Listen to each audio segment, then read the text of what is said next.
This is a 3D VIEW-MASTER cartoon favorite, Casper's Ghostland. Casper and Spooky in the Haunted House, VIEW-MASTER Reel 1. Picture 1. My Spooky found a big house to haunt in, Casper said admiringly as he walked up the path to the old grey mansion with its towers and trimmings. Spooky had invited Casper to see his new haunt. Casper was such a friendly little ghost he liked almost everybody, including mischievous Spooky. A shriek of terror rang out inside the house. Through the open door came a little boy running so hard he ran right into Casper and on through. Picture 2. Stop, stop, I won't hurt you. Casper grabbed at the boy's shirt tail and stopped him. Golly, gasped the boy, too tired to run away. It's another ghost. I'm sorry you were scared, Casper smiled. I want to be friends, honest. Finally the boy, whose name was Billy, smiled back shyly. Why, you're a little ghost, Billy exclaimed. But there's a big, mean, ugly ghost in the house. Casper giggled. Oh, that was just Spooky. He's not any bigger than I am. Come on, I'll show you. Billy walked bravely up to the black doorway, but then he stopped. It took 10 minutes of pushing and coaxing by Casper to get him inside, and then he stopped again, right inside the door. Picture 3. Oh, heck, he gulped. I'm afraid of ghosts. At least of big ones, he added, for fear of hurting Casper's feeling. That ghost was that tall, and he stretched his arm high above his head. Where did you see it? Asked Casper. Billy pointed to the big staircase at one end of the living room. Well, I didn't exactly see it, but I heard it. Ooh, there it is again, and he hid his face. Picture 4. Clomp, clomp, clomp. The ghostly footsteps echoed through the house like thunderclaps. Down the stairs came a little boy ghost, wearing freckles a derby, a look of mischievous glee, and noisy shoes. Look, Billy, Casper urged. It is Spooky. Billy sneaked a look in the old mirror, which reflected the stairs behind him, and yelled, Let me out! Then Casper realized that Spooky had made himself so dim only Casper, another ghost, could see him. Picture 5. Ho, ho, laughed Spooky. Even Casper can't stop me from scaring that sissy kid. Well on with the work, and he picked up 2 huge chains. Swooping through the air over Billy's frightened head, he clanked them in the best ghostly fashion. Casper's firm grip on Billy kept him in the house. Picture 6. Spooky, you stopped that, Casper cried indignantly. Then to himself, that tough little spook ought to be given a good scare himself and stop booing everybody. Spooky appeared with a pop. Now I'll chop things of wit, me super duper boo, he said, and Casper, spying the old mirror, got a very brilliant idea. Just as Spooky was working up to his boo, Casper shoved the mirror in front of him. Picture 7. Boo! The super duper boo hit the mirror and bounced back right at Spooky. Yee! Spooky screamed as he saw the fearsome ghost before him. He left the house so fast his bed sheet didn't even flap. Casper and Billy laughed so hard they could hardly stand. From now on, I'll take a good look at anything that scares me before I run away, said Billy. That's a good thing to have learned, said Casper. And I think Spooky has finally found out that being scared is no fun. But nothing could keep the irrepressible Spooky down for long. He finally realized what had happened. Wow, I'm sure some spook, he said happily. I'll certainly have to thank Casper for showing me how scary my super-duper boo really is. And proudly off he flew on another scare raid. Wendy, the good little witch in magic vents. VIEW-MASTER Reel 2.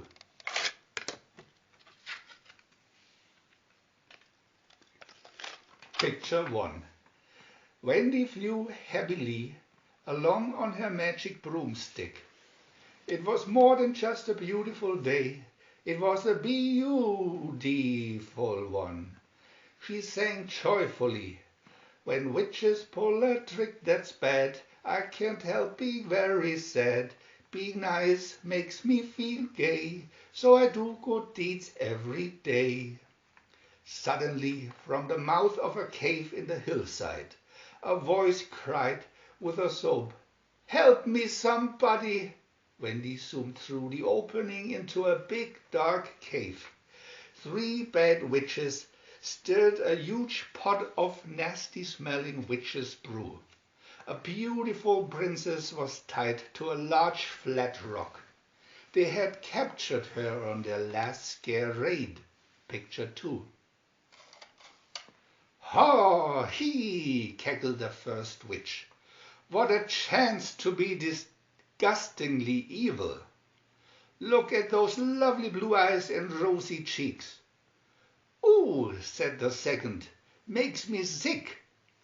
"We'll win the Bad Deed of the Year award at the next Witches' Convention for this, girls," gloated the third.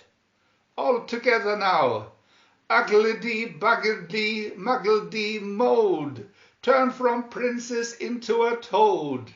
Zap! Blue lightning bolts flashed from the red tips of the vents. Clouds of dirty grey smoke hid the princess. When they rose, she was gone, and the lumpy toad sat there. Sadly, the toad raised a webbed foot and looked at it. A tiny toad tear dropped. Picture 3. Wendy didn't even think. Landing her broom, she pulled out her own magic wand and said, "Starshine, moonshine, sunbeams galore, change to a beautiful princess once more." Poof! The princess reappeared in a cloud of magic dust.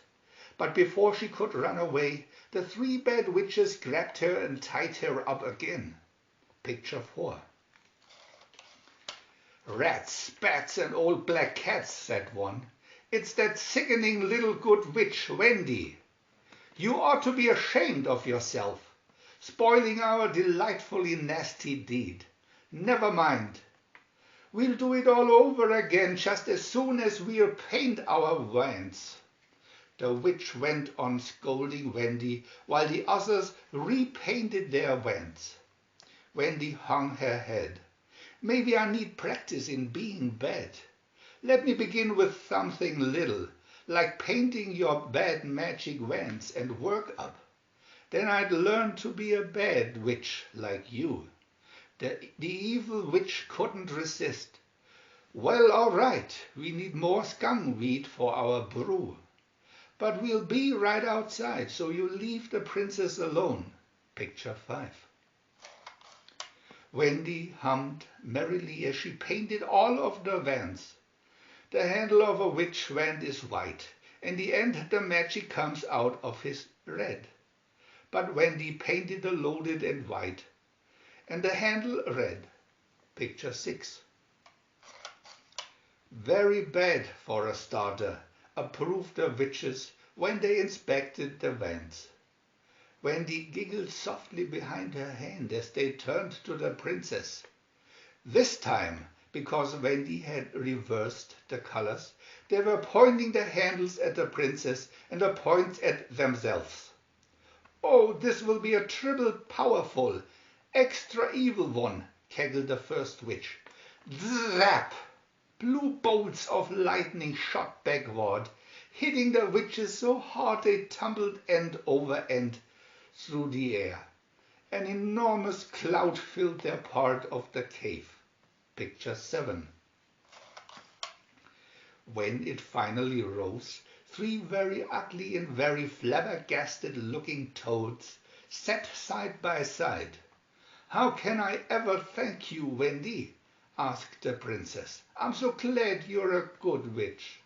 "So am I," Wendy smiled, taking the princess' hand to lead her out of the cave. "But in this case, you might say, one bad turn deserves another." Casper and Nightmare in Super Rocking Horse, VIEW-MASTER Reel 3.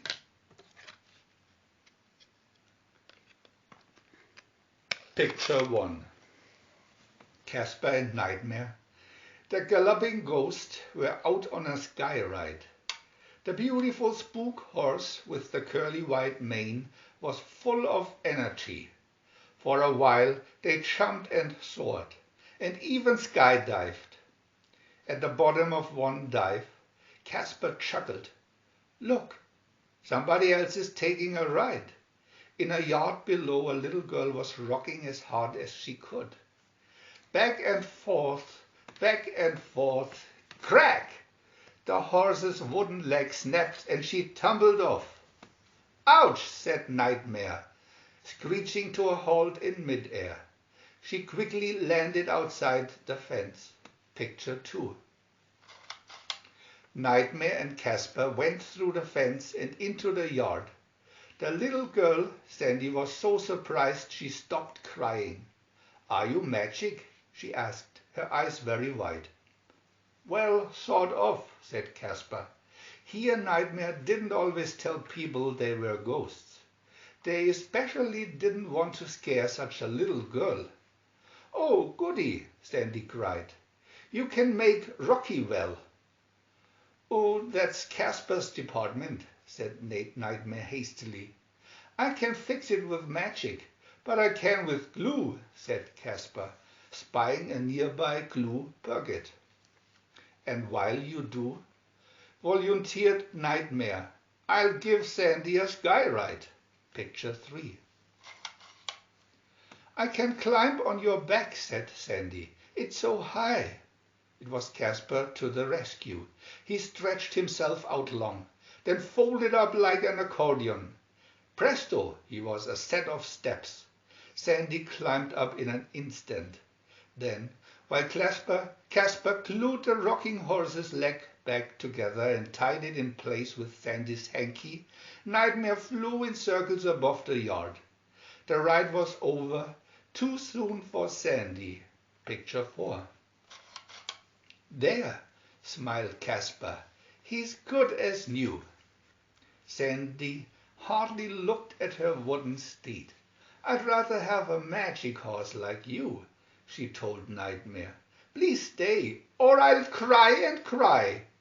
Ooh, we can't have that," thought Nightmare. She said aloud, "All right, we'll all take just one more ride." This time Casper flew after them. Picture 5. With a wink at Casper, Nightmare took off and flew right into a huge thundercloud. Rain poured down, lightning flashed and thunder boomed. "Oh dear," Sandy wailed. "I didn't know it could be like this. I wish I were back on Rocky again." Casper, who was flying overhead, flattened out like an awning. The rain pattered off him and lightning fizzled out. Sandy stayed nice and dry and safe. Picture 6. Suddenly the storm was over. A beautiful rainbow stretched across the sky. "I think Sandy's found out magic isn't all fun," Nightmare said.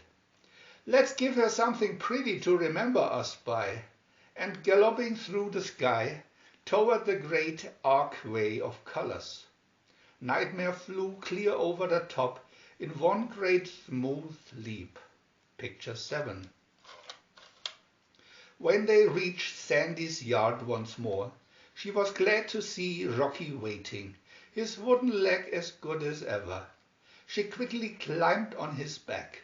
As Casper and Nightmare flew off, Casper said, "I feel like a movie hero riding into the sunset." Nightmare agreed, snorting, "You couldn't even have a horse opera without the noble horse." We want to add new videos every day, so please subscribe to our channel. And if you had fun, thumbs up